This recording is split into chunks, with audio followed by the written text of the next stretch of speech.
What up, witches, and welcome to Witchin and Bitchin, a podcast. I'm your host, Darren. And I'm Vicky. How are you all today? I hope you're doing really, really well. And if you're not, I hope listening to us makes you feel a little bit better. It always makes me feel better. Me too. Like, my husband laughs at me because, like, the amount of times I listen to us, like the other day, he went for a walk, and when he came back, he heard my voice, and then he heard your voice, and then he heard someone else's voice. He's like, and he walked into the kitchen looking around like, who the fuck are you talking to? And then he realized that I was listening to it out loud on our Sonos speakers in the kitchen while I was cooking. And so he's like, oh, I thought you were on the phone. I'm like, no. No, I'm just listening to us. No, just listening to myself. I do it all the time too. My husband comes in, he's like, are you listening to yourself again? I'm like, yeah. Because sometimes I miss the little nuggets that we drop. That's right. Because we're in the middle of it. We're saying it. You go afterwards. I'm like, that was a good point. Because we prepare so much, but then there are some things that you can't prepare for. Like, we can't prepare for the conversation or the dialogue that's going to unfold. Or if you go back to the previous episode that we had up with Laurie, like, we literally had questions that we didn't know what our answers were going to be until the question was asked. And so it's like, you have no prep time. It's just riffing off each other. And then when someone interjects with something, then you go, oh, actually, well, and da-da-da-da-da. Like, and then it all changes and moves and stuff. So it's good. I get more out of it when I listen to it again. Plus, then I also look at it from an analytical kind of point of view. Of course you do. You bloody Gemini, you. You know, there's no point fighting my nature. It's just who I am. So what are we talking about today, Vicky? Well, for those who have the visual at the moment, I'm pretty sure they may be able to guess because of your wonderful use of props. But for those who are listening, we're going to be talking about altars today, which I'm excited about. Altars. And if you are watching on YouTube, Darren has this amazing altar set up next to him. Yes, I do. It looks fabulous. I think so too. It's just so much effort. I'm like, it needs to look visually appealing for the podcast. It looks gorgeous. So maybe we'll even take like a photo. I'll take a photo so we can put it underneath. So for those who listen on the just listen rather than watch. Yeah, I'll stick it on. I'll stick it on YouTube and stuff. Not YouTube, on Facebook. On our Facebook page. Yeah, that would be awesome. So yes, we're going to talk about altars today. So I know you have some fun facts. Yes, the history of altars, because that's a big thing. Like, what is an altar and where does it come from and all of that stuff? Yeah, so like just going back into history, obviously now I've done as much research as I can. Yes, there are some known knowns and there are also a lot of unknown unknowns because we can only speculate a lot of things about altars. But the common traits of what we do know is that they were probably originated when certain localities, for example, it might have been a tree or like a mound, like a dirt mound, or a spring, like a natural spring or a rock formation or something, when they came to be regarded as like being holy or inhabiting spirits or gods or something. So basically then the worshipper or the person who's like attending to the altar would basically go there and amplify the energy by, kind of doing their whatever form of prayer or ritual at that space, offering or communicating with the gods, like, or, like the oracle in Delphi or like that type of stuff.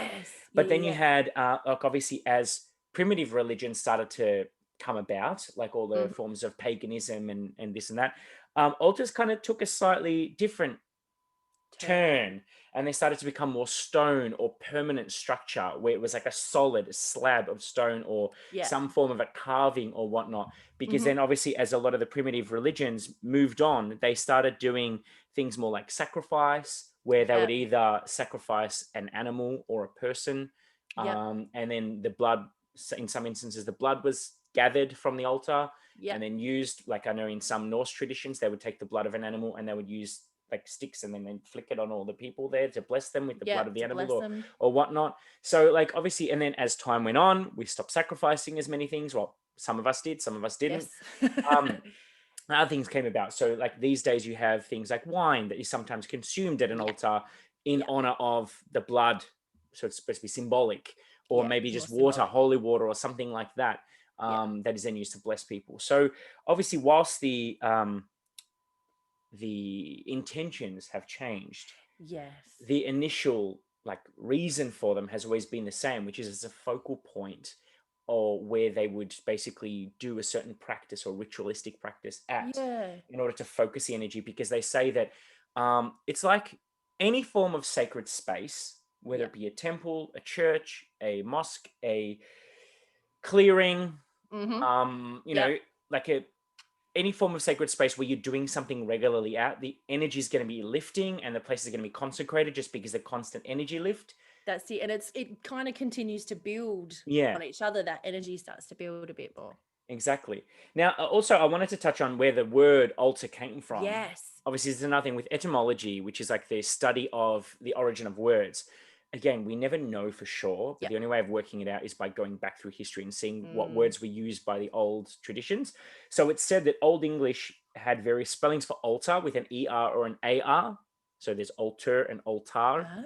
But Ah. then altar, which is how we spell it these days, may have been influenced by the French word. Yep. It's spelled autel or tel, derived from Latin Oh. words altare, meaning podium or stage, or also adolere, which means to adore, in the same sense, meaning to worship, honor, and offer sacrifices to influence the forces beyond human Ah. understanding.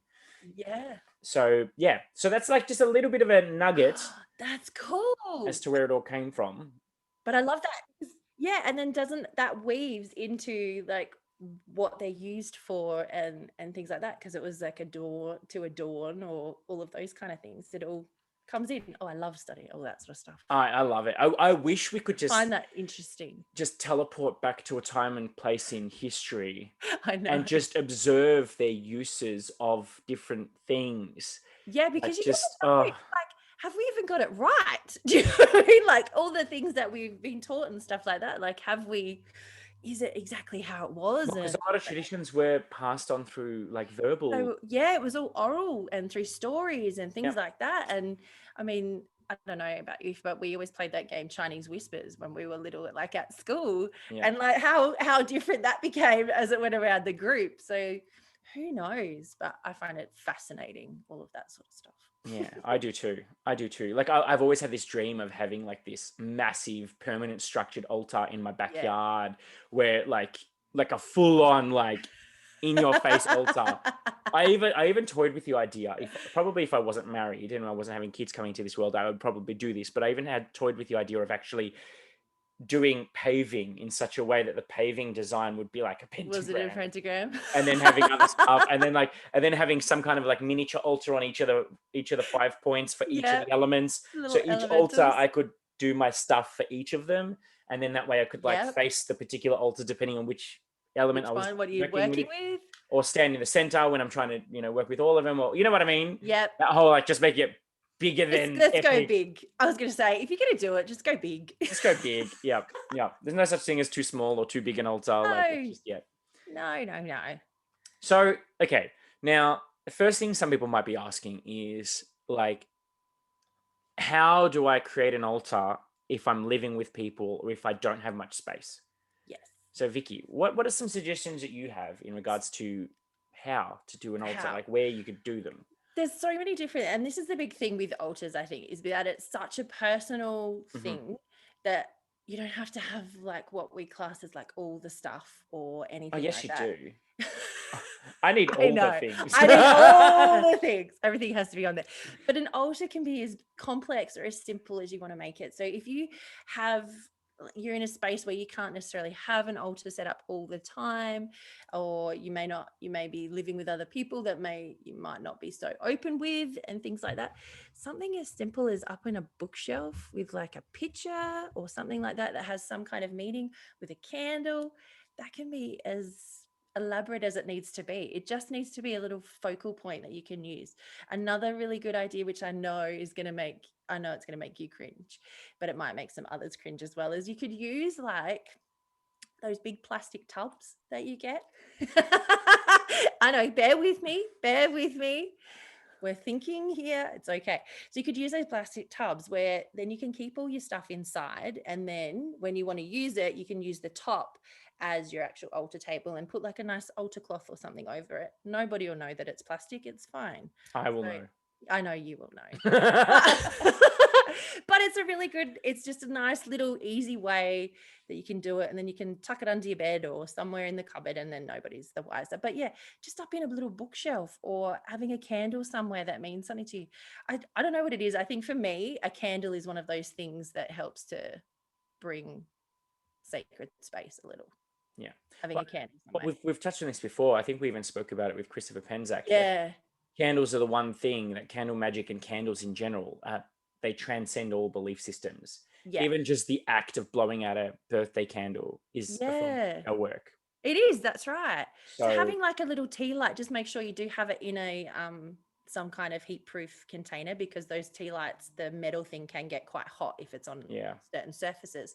But yeah, having a candle, or maybe some feathers or shells or rocks or things that you've gathered around, and just have them there, and that can be your little altar. All it needs to be is a space. It's just a focal point for you to be able to connect, whether it's with deity, if that's under your belief system, or higher self, whatever. It's just that kind of space between the worlds, I yeah, guess. It's your space between the worlds that you can connect to your practice, and it can be super simple. It doesn't have to be super elaborate. yeah. You don't have to do all the things. No. For No. those watching visually, No, that's all right. the things. You don't have to have all the things. Yeah, like I said, candle.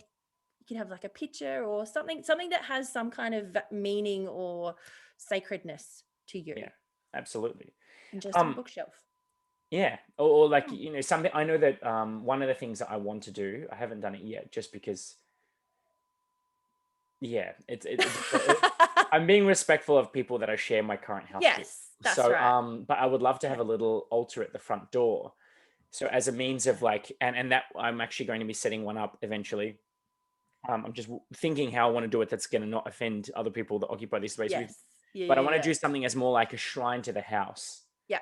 So it's like a house shrine where I can honor the Absolutely. house spirit that Yeah. lives and resides in here. So then, for example, when there's tension amongst housemates, I can do a little offering to the house spirit to help us, you know, get through this period, Yes. or whatnot. Yeah, You know, yeah. just little ritualistic things like that. So then every time you're coming in, you're like greeting the house spirit and blessing the house spirit, and Yeah. like, you know, asking for whatever you want, and then Yeah. carry on your day. Yeah. So it's just, again, another little focal point. Like, I'd love, this is what I mean. Like, if it was my place, I'd have like one at the front door. I know. I'd have one in the kitchen for my kitchen when I'm being a Yeah, kitchen that's witch. it. I'd have one in the Kitchen witch. backyard. I'd have one in my sacred room. I'd have a meditation one. I'd have an ancestor one. Oh wait, I've just touched on our next topic. That's okay. Oops. Well, it's a great segue. Well, unplanned, but okay. Let's pause, rewind. Let's Rewind a little. visit. So the types of altars that someone may have. Yeah. So there's lots of different types of altars you may have. So it could be something like elemental. So you could have a different one for each element in your Yep. house. A little bit like what you were saying then, a home or hearth kind of altar that's blessing the house or blessing the space. Ancestor altars. One to a particular, if you work with a particular spirit or deity, could be something that's just like a shrine to them, like an altar for them. Meditation altar, gratitude altar, sabbat altar, or a moon altar. Is there any others? Have I missed any? Well, I mean, then there's obviously some that are like, because obviously some of them are seasonal, which you Yes. set up for Yep. whatever it is and pack it up, whereas others might be more permanent fixtures. But then I also like to, if I'm doing any particular type of spell work, I may set up a spell altar for that specific purpose of that spell, and I will leave it there untouched. Do not, Yep. no one's allowed to put the little fingers Don't be on doing anything on anything. No, and it's just doing its magic. Yeah. And then eventually I'll pack it down and close the circle and do whatever I need to do, because some of the things that I manifest might take a little bit longer than circle time. Yeah, so that could be the difference between whether it's something like could be like your main altar that you usually work, but you might be changing the decorations for that particular working season or working, or working, or whether it's something that's like I don't want to say secondary altar, because that kind of makes it sound a little less, but I don't know the proper word. But it might be a separate alternative altar. Alternative. I love that. That's better. Alternative altar that you might have away from that main one. Yeah, because like I've got a couple of altars that I use. So this one that I've set up is more like I don't have this set up all the time because I don't want people touching it constantly. So this one is more like one that I set up when I'm doing a specific practice, and then I put all my tools in a safe space where no one can touch them. Whereas to my side, I've actually got my little, what I would call my Yep. daily altar or my meditation Yep. altar. So this is the one that I'll come to and meditate at, or if I've done a tarot reading, or I've done an oracle reading and there's a particular card that I'm reflecting on, I'll sit it on this altar, because this is like my Yeah. daily practice altar. So it's not so elaborate. Yep. It's actually quite a simple altar, whereas this one's very elaborate. It's always extra with me. Everything's always extra. Oh, why not? Love Um, extra. but I guess Extra's good. that's the point we're trying to make with this, is that there's more than one way to set up an altar, and there's Yeah. more than one purpose of an altar, and you may not be called to have an altar at all. Yeah, that's right. Like not altar per se in this sense, but Mm. like I think that anyone that's doing any form of spiritual work, it's important to have a place of focus. Yes. Yeah. Like I know someone who actually, their place of focus, they just have a nice chair that they sit in with some nice Yes. elegant cushions, and it's right in a front window, and that becomes their sacred space. So they light incense that they have there, and they light a candle, and then they sit there reading their books. And like, Beautiful. whilst I will call that an altar, they won't. They will just call it their special place in their Yeah, house. just their little space. But that's Their little special basically, place, yeah. it's kind of denoting that sacred space. It's just Yeah. creating that focal point for you. And another thing, you can also have one that's, I know we touched on like outside, but you could also have one that's an astral altar. You might not even have a physical altar. You might have one more on that astral if you don't work with the physical stuff as much as well. Okay, so let's then deconstruct what types of things may appear on an altar, shall we? Like, Yes. what are some of the traditional, So I guess, ways of yeah, seeing an because altar? that's the other thing. I think people can sometimes, you can get a little bit in your head about, have I put the right things in the right spot and that kind of I stuff. can't. I cringe every time I hear people gatekeeping how altars should be set up on the internet. Yeah, that's it. Like, I'm like, they sit there saying it as if this is the one way, this is the only way. That's a crock of shit. Let's just Yes. dispel that right now. Myth number one, that there's only one way to do an altar. It's bullshit. It's right, because the ultimate thing is that it's a personal thing. It's a personal altar. It's your place to be able to connect to the sacred, to be able to connect to that around you. So it needs to reflect you. And if following somebody else's way is not always going to necessarily mean that it's going to connect with you. Exactly. But here are just, I guess, here's some, I guess, more traditional kind of things for altar. Because as you know, I've got that Alexandrian background. There is that kind of, I guess, the traditional kind of Wiccan altar and what might be on it. So you can have things like, usually you would have an altar cloth, depending on what color. Yep. See, there we go.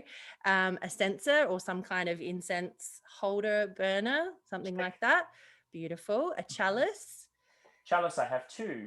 Yes. So then you probably usually do sometimes have two. So you'd have one that is often just as a representation of water, or a chalice. And then you'd also have a drinking one where you can do for like your cakes and ale ceremony, or when you're drinking from it as well. Candle, athame. Yep. Yes, check. Candle. Often it will also have like an altar candle as well. So you may have like a specific candle that's just your altar candle. And then if you, remembering that this is, I guess, the Wiccan kind of traditional way, then you'd have a representation of the god and goddess. And then in between those, you might also then have a candle for each of those as well. And I know some people also do candles for the different directions, like the cardinal points and whatnot. Yeah. So then you can have them out there as well. Your thame or athame, depending on how you say it. A wand is something else, if that's something you also work with. A bowl of water, salt. A bell could be something else as well. A pentacle, an offering plate or bowl, cauldron. And then I think this is a bit more Gardnerian. You could have the scourge and cords out as well. If you work with a sword, you could have a sword and a besom. Yeah, could have that. And then, of course, anything that you'd have then specific for that particular working. So that's probably the main kind of things you could have on there. And so often it would be placed, because there's a lot of like where things should be on the altar and things like that. So often in that kind of traditional sense, it's usually goes more with, say, like the masculine and feminine qualities of things. So you've got the masculine, which are the bit more active tools, the things that are a bit more directive of the energy, and the feminine is that bit more receptive kind of energy. And I don't mean masculine and feminine as in male or female or anything like that. It's those qualities of the receptive and action. So that's where you could often have them. And so often it's usually feminine is the left and the masculine is the right. Mm-hmm. So yeah, so that's a lot of stuff. A That's lot a of lot of stuff. stuff.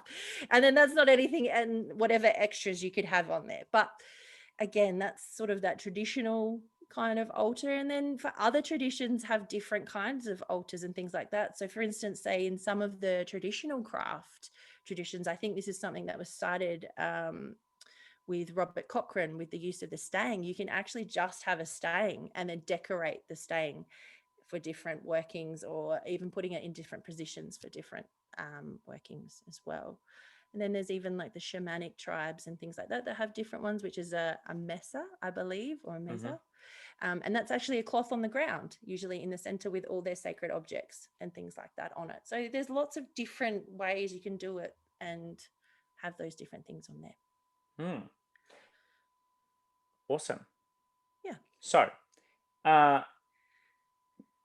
kind of elaborating on that, because obviously like when it comes down to like sacred tools and things that may appear on your altar, obviously you could keep going on and on and on and on about all the different tools that are on here. Like I've obviously got some of the other things that I've got in mind personally. I've got like my pestle and mortar. Yes.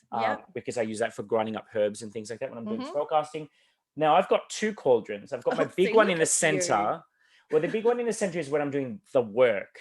Yes. But then the one on the side, I sometimes use this whether if I'm doing any form of water scrying or something like that, I may do this one. Or I sometimes use this one as when I'm lighting incense or whatnot. Sometimes I'll just use this one. So I'm leaving this one for my spellcasting.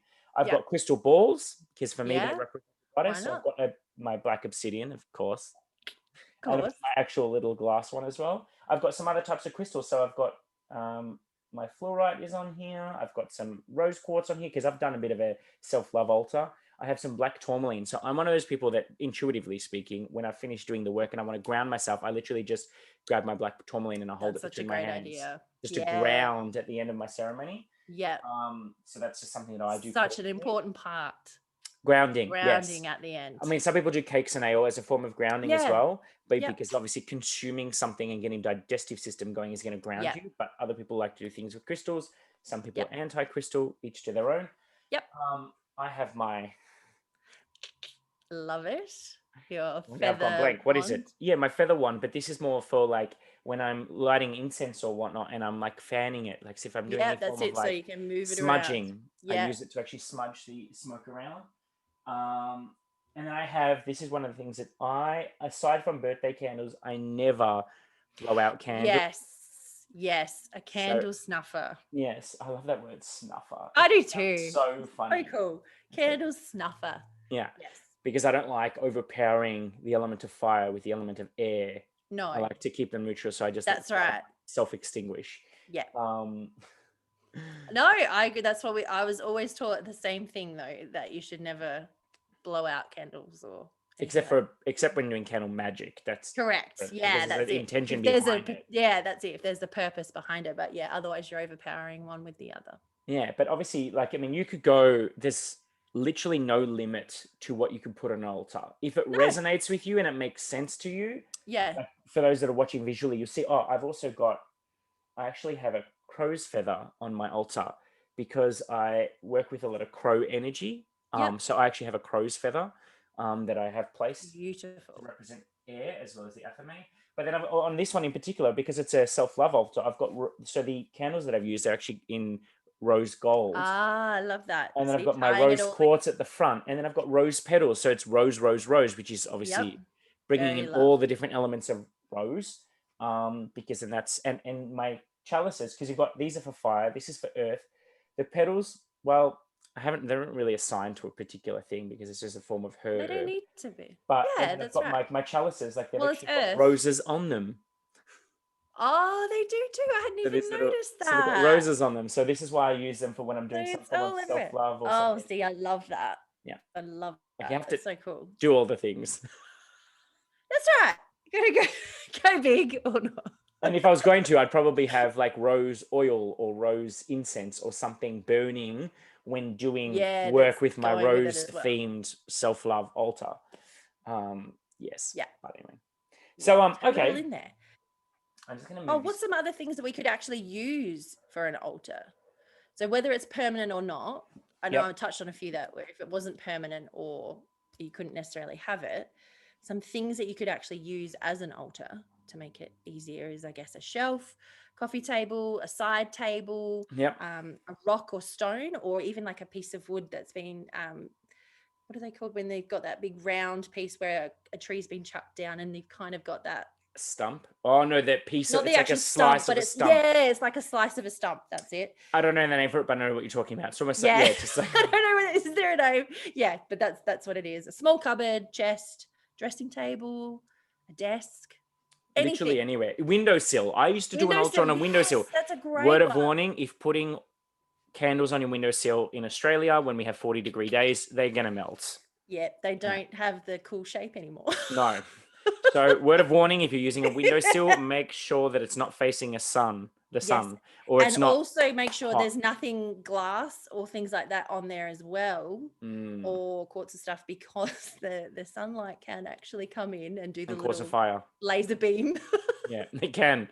It It can. can. It And it can. can actually happen because my brother-in-law, it wasn't an altar, he had something else on there, but yeah, he had a little singe mark in his windowsill. Yeah, it can happen. So just be Yeah, obviously there's be so a many little bit places you careful. could put them, but just be careful. Yeah, Yeah. definitely. Just be Actually, so on that note, one of the things I used to do, because I traveled a lot with a former employer. yeah. So I actually, in lieu of an altar, because like when you're traveling and you've only got so much luggage you can take, packing It up needs to all be, of this. yeah. It's just not, I mean, your cauldron alone is going to take up all your baggage, Yeah, kilograms, like you basically. need to be a practical witch, like Yes. So I actually Yes. had these little, I think they were pewter, I'm not sure, but they were like little discs that Yeah. had like symbols that represented the different elements or different positions or different Yes. words, and they had like different symbols on them. Yep. And so I had those little discs that I would kind of just put out in lieu of an altar, because it was like my way of, because I'm a visual person. Yep. And I'm kinesthetic, so I need to be there with the altar. So for me, the ritualistic Yeah. aspect of setting up the altar added to the magic, Yeah. It's because all it a was like part kind of of, it. it's all Yeah. about placing it with intention and da da da, not just Yeah. about picture it in my mind's eye and da da da. I like Yeah. to do things at the Do it. altar.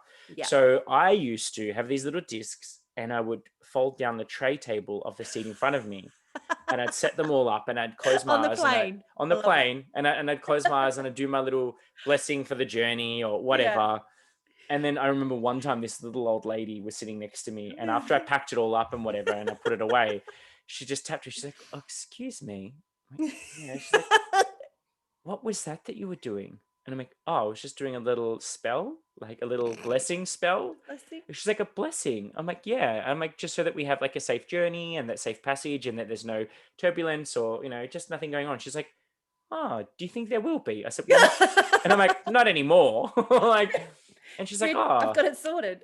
that's lovely." I'm like, that's really lovely. I'm like, "Oh, if you want to, like when we're landing, I could do Can one with you if you want." She's like, "No, it's okay. I was just intrigued." Cute. I love it. I love it. I just Um, love how she instantly goes to, do you think we need it? But yeah, so I used to use those little discs, and That's also such a great idea. those are good for like, because I mean, in hotel rooms you don't always get like a massive desk that you No. can set up. And can you imagine walking into a hotel room as a housekeeping and seeing this massive altar set up? You would freak the fuck out. And I'd be like, nope, I'm closing this door. I'm out. Not doing it in Da, this da, one. da. Because I used to work in hotels as well, so like I've Yeah. seen some weird and wonderful I shit was in the about to rooms. say you would see some very interesting things. Yeah, but I'd put my little things out, do my little ritual, and then put them away. So then that way I'm not freaking out any of the hotel No, stuff. that's it. Yeah. And then you also know that nobody's touching it or Yeah. messing with it. But that's a really cool way of having like a little portable altar. Like a little temporary altar, like a Yeah, portable that you can altar, take with something you wherever you little. go. Yeah. As you can do the same kind of thing, even with those, like you could get like wooden coasters, like the ones that are just made of wood. Yes. And then you could do the same kind of thing where you could Paint, draw on them. yeah. Whatever you want to, symbols, etc., that you want to put on there to have as like your little altar tiles. This little DIY we could do. Yes, DIY altar I tools. love it. Yep, I love it. Look at you becoming a crafty witch. I know. Look at me. I'm just got my stuff out now. Awesome. All right. Okay, so we've talked about the different types of altars, different Yes. purposes of altars, how you could use them. So let's, I guess, talk about us. Yes. Let's give our personal Yes. take. So we had, first of all, we had a question that came We in did. Yeah. from Nicole. So shout out to Nicole. She wanted to know, yes, hi Nicole. So she wanted to know if we had any like permanent or adjustable preferences, meaning Yeah. like what should always be on your altar, and if you prefer to have something always set up versus a pack down altar. And then also then to talk about our must-haves, our nice-to-haves, and our really don't needs. So Yes. I'm going to start with you. What are Okay. your permanent, like, firstly, do you have a permanent altar Yes, or I do. pack Well, down? I have numerous. Okay. I Let's have walk through them. Let's walk through them. numerous altars.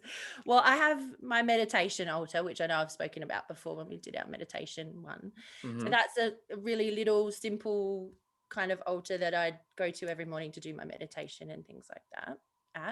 I then also have one at my front entrance, a bit like what you were talking about. It's sort of my home hearth blessing altar kind of thing. And that one took a long time to, it just started off as a candle and an oil burner, I think. And now it's just constantly been added to as I've gone through. Like a friend of mine gave me this beautiful Gaia statue, so I popped her on there. There's a rose quartz on there now, different rose petals from when I'd been gifted roses, like given roses. So I kept them and dried them and put them in, because then for me that has more power to them, because it was given in love. So it's giving that kind of thing. There's now feathers and all sorts of gum nuts and things that we've collected along my walks and stuff like that. So it's just this constant living altar that's taken years and years to keep going. And it all just started with a candle and being a blessing, and I light the candle and say a bit of a blessing for the household and all the rest of it. So that's one that's been there for a long time, and that's just on like a hallway, Like a side table yeah no, or it's one hall of those table? ones that has like where you can put like it's got two hangers on each side, and you could probably put like a umbrella in the middle and sort Oh, of yeah, whole stand kind of yeah, thing. like a little stand, yeah. Yeah, and it's actually got like a little tiny little mirror in it as well, which I've actually got it facing the front door. So that was also a little strategic tip as well, so that anybody who comes in, they have to face themselves when they come in. Oh, I like that. Look at you So that's, sneaky yeah, witch. so that's a little bit of an extra protection, I guess, or a thing for the house as well, that you have to kind of look at yourself, and if that's the energy you want to bring in, you've got it there with you. And then I've got other little things, like I've got a Bridget's cross on there from a previous in bulk that I made, and a God's eye, and other little trinkets and things on there that each have, they just keep adding. It's one of those ones that I just keep adding to constantly. So that's one of my faves. And then I have another altar, which is my more permanent altar, and that's my main altar that has more of all the bits on it. All the bits. Has all the bits on it. And I personally prefer, if you have space, for me it's just because I've got space and I can do it. I prefer a permanent altar rather than a pack down. Maybe that's just because I'm a lazy witch. Self-honesty, love it. I am. So yeah, so then I've got my other one. So yeah, I prefer a permanent thing, so that I can just come out and connect, and or as I walk past, I can do things. And yeah, so it becomes a little bit more part of my life rather than something that's separate from my, a little bit, because I want it is a sacred space and it's a part of me, and then I want to have those other ones that are a part of everybody, so it becomes a little bit beyond just I'm sitting down to be a witch now. Yeah, love it. Yeah, so that's, I prefer a permanent.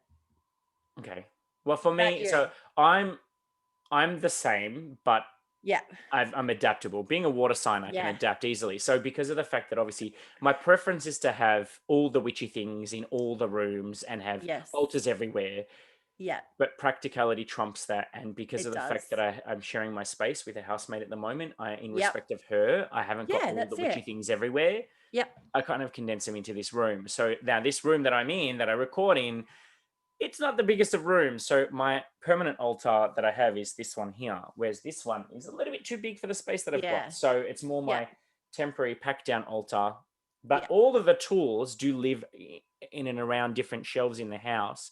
So they're always in the house, in the space, but set up as an altar, it's more seasonal when I'm doing some form of spell, some kind of podcast, some type of whatever.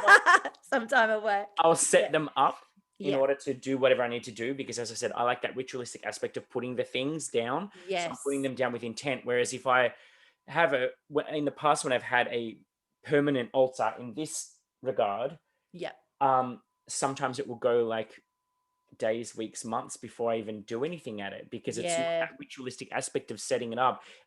You kind of turn a blind eye to it because it's always there. It's just there. I think I'll do it tomorrow, I'll do it later, I'll do this, I'll do that. Also, I was being a lazy witch back in the day. Nowadays, I'm a lot more on top of myself with all the things, doing my daily practices. So now I'm actually merging more with it, or like leaning more towards I wish I had a permanent altar set up somewhere. So eventually I will have another one set up.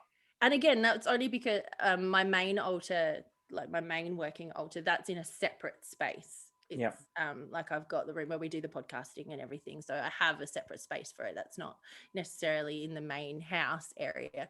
And like I said, I'm lucky it's just me, my husband and my daughter. So I can have other things out and about as well. Yeah. But there's nothing wrong with either. And I love how for you though, that it's also like an aspect to it to actually place everything on the altar and actually create it. Like that adds a extra element to the magic of it all. I like to think so. Yeah, I think it does. It does. But no, like, so it's as I said, work in progress, but eventually I would like to have different altars for different purposes. It's just been a little bit, transition still, because we moved into this house. We have a housemate living with us, less space, trying not to clutter the house. Some of my altar stuff is still in boxes. I had to go into the garage to fetch some of this out because it was still in boxes because I haven't unpacked it all yet. And that's the real modern witch, isn't it? Because we do still living a normal everyday life that we have to fit all these extra bits into. So again, it's about working with what works for you best. Although, side note, now that it's set up, I know I'm just sitting there looking at it. I'm like, there is no way you're gonna be able to pull that down. No, I actually really like it. I know. Okay, so let's talk about then. The must-haves. So must-haves. So personally, my must-haves, I always like to have a representation of each of the elements. Yep. There has to be something elemental. So it's usually, I always have a cauldron, always, unless I'm traveling. But any other, so I'll sometimes use a bowl in representation of a cauldron, like if I'm traveling away or whatever. But I always like to have something from the elements. So if it's like, obviously, if I'm traveling, I'll get something small. So a couple of little tools or whatnot. Obviously, if it's at home, I can go elaborate. I can go big or go home kind of thing. So I can have all the things. Yeah. So for me, it's the 4 different elements. Now, only because my spiritual practice is more of a, I guess you'd say religious for lack of a better word, than a secular practice. So I still like to have a representation of goddess and god energy. Yep. But that said, I don't always have both. Yep. Like it's a good to have, not a deal breaker. The 4 elements are must have. The good to have is the goddess and god energy or representation. Another must have is I always must have a candle. Yes, that's even if I can't find candles and I'm traveling, I will go to, like if I'm in America, especially, I'll go to the dollar store and I'll buy some little birthday candles or tea light candles. I'll light one of them. Some form of candle must be on my altar. That's just the end. Yeah, that is questions asked. That is probably my biggest must-have. I think that's probably actually my must-have for me is an altar candle. Not necessarily that it represents fire or anything, but just like an altar candle. Something that you light as a ritual. Yeah, for me, that's a must-have, but the 4 elements are must-have. The good to haves is the goddess and god. The little tools, like things like that, the censer, these are all good to haves. They're not needed. You don't have to have them on your altar. Nope. But then the ones that you definitely, I think I don't need. Oh, do I even have any don't needs? I know. That's what I was thinking. I don't think I have any don't needs. I mean, I guess, no. Because I was going to say things like cords and stuff like that if you're doing more traditional sort of work. But I would then put them out as a tool for that specific working. Yeah. See, okay. rather than being something that stays on an altar permanently. I would then bring different things So out here's the thing for me of a don't needs is the what do you call it? You just said it before. the The scourge. cakes Oh, and cakes ale. and ale. Yeah, yeah, yeah. So an I'm extra. not one that does cakes and ale. I Yep, don't feel the need to do it. As I said to you yep, before, when I ground, I will hold my stone and ground. Like that's how I ground with my tourmaline or my obsidian yep, or whatever is around me at the time. That's how I ground. And yep, then I just go to the kitchen and I eat or drink yeah. something out there. Like I don't do cakes and ale. Yep, that's I've not a never been part of drawn your to it. thing. Yep. Yeah, so that's the one thing that So I that's don't the put thing that you on an don't need. altar. The only Yeah, thing so you I wouldn't put need any of the offering plate, the plates and all of no, that because stuff. if I'm That going to do extra chalice. if I'm going to do the offering on the altar, then that's for the gods. Yep. That's not for me to drink out of or eat off. Yep. So I will only ever put something on here if it's an offering to a specific deity or Mm-hmm. whatnot. But then I don't eat that. I'll then return it to Mother Earth somewhere Yes. or Yep. feed it to the animals or whatever. Yep. But yeah, so for me, cake snail, I don't need it on my altar. Yep. You don't need It's that stuff. wasting space for me. Yep. And also I personally don't put my Book of Shadows on my altar. I don't either. Like a lot of people do. They think that Yeah, you it's a need to have big a thing. space for, I don't.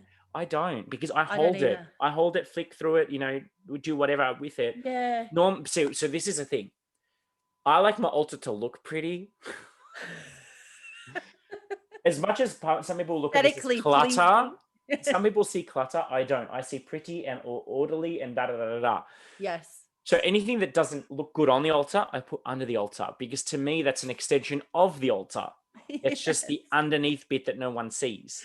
Yeah, well, see, mine is actually on like a little cupboard, so it's got like a little cupboard underneath. So So you put that's all where the all my things in stuff there. goes in there. Yeah, so like all my different working tools and things like that that might not stay on the altar all the time, they're all in there, so I can grab them.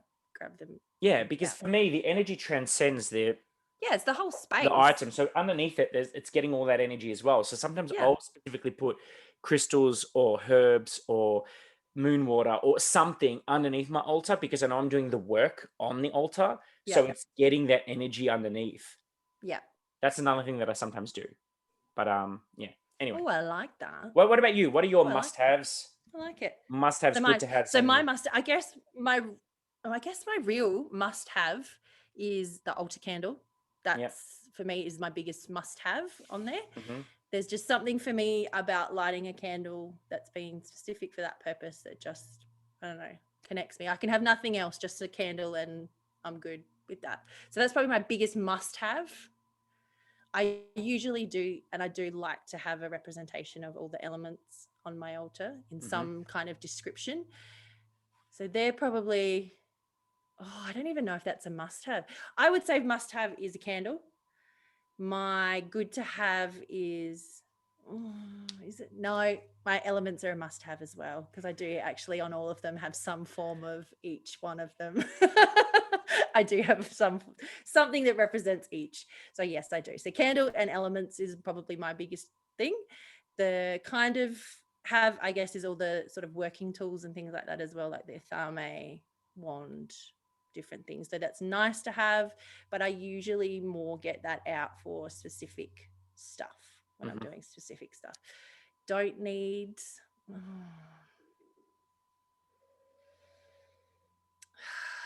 Yeah, see, I kind of don't really have anything that you don't need. That's the thing. Like I don't know of a. I don't. I don't really have anything that you Look, don't need. Look, there's technically a lot of things you speaking, don't yeah, necessarily have yeah, to have. Like there right. is a lot of things. You don't have to buy all the things. You don't have to No, have and see, altars. I You guess don't that's have the to have thing. crystal balls. You don't have to have anathema. You don't have to have a one. Like No. we just like them. That's right. I think they're all kind of in the middle category for me. Yeah. I guess a scourge. I don't use that at all. So I don't own one. I don't Well, I don't use even it. know what a scourge is. Well, it's for want of a better word, it's kind of like a whip, but it's not. Uh-huh. But it's what's it usually made? It's usually made of soft leather and it has I can't even remember the correct amount. I would say 9 like lash things Oh, off of it. shit. Yeah. That's what it is. Yeah. That's very Jesuit. Yes. Yeah. Well, it's actually one of their magical tools, and it's actually one of the things through the like the British traditional Wicca and things like that. Don't use it, but It is Yeah, one of for those me, that's a tools. do not need. Yeah, no, that's right. So that's already something you don't need. But yeah, I guess everything else for me is as is. My musts is elements and candle. Yeah. Everything else is as needed. Yeah. See, if As we're needed. talking about magical tools in general, there are so many others that I would have us Yeah, have. I know. I know.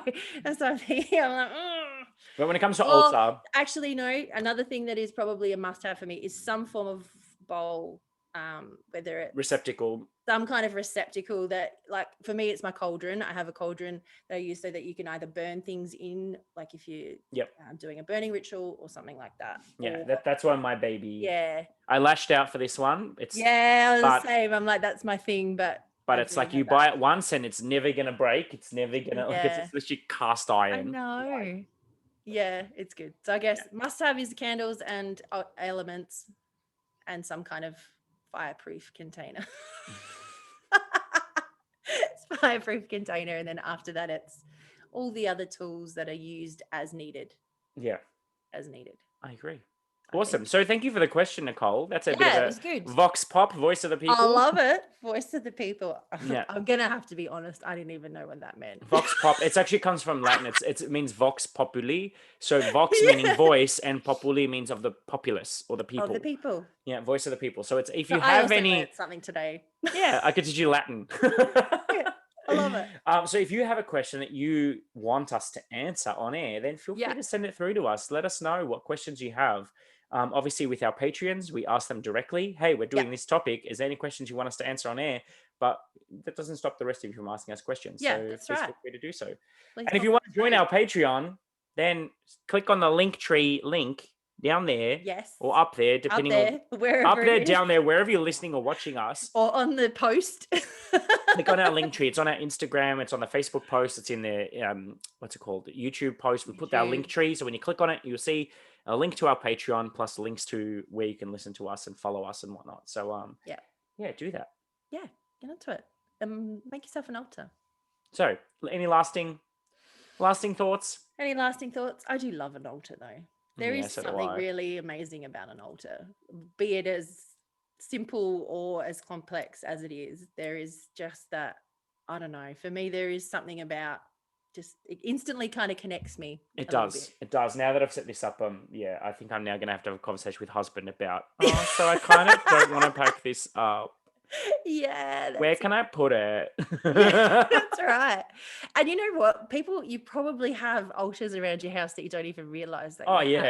Yeah. So like even like photos and things like that and candles and all sorts of things. Technically each one of like in our bookshelf, because in the library we've got like little cube sections, and like each one of them is where I put my tools when they're not on an altar. I put them in each of the shelves. So technically they all have a purpose. They have their little It's like space. A deconstructed altar. Look at me being so Melbourne. Deconstructed altar. I love it. Deconstructed. So my lasting thought will be there's no rules. Yes. There's no one way to do an altar. Whatever you feel is right for you, just do it. Yeah, that's it. There's no rules. We've given you some guidelines. We've given you some inspiration, but just run with whatever ideas. That's all they purely are just ideas or our personal, what we've got, our personal experiences. But remember, it's a personal space. It's a personal, sacred space. So whatever connects for you, that's what your altar can be. Awesome. Well, I hope you have all enjoyed this episode. Yes. So you'll have to tune in again soon for another next one. Woohoo! Okie dokie. Have a great day. Bye.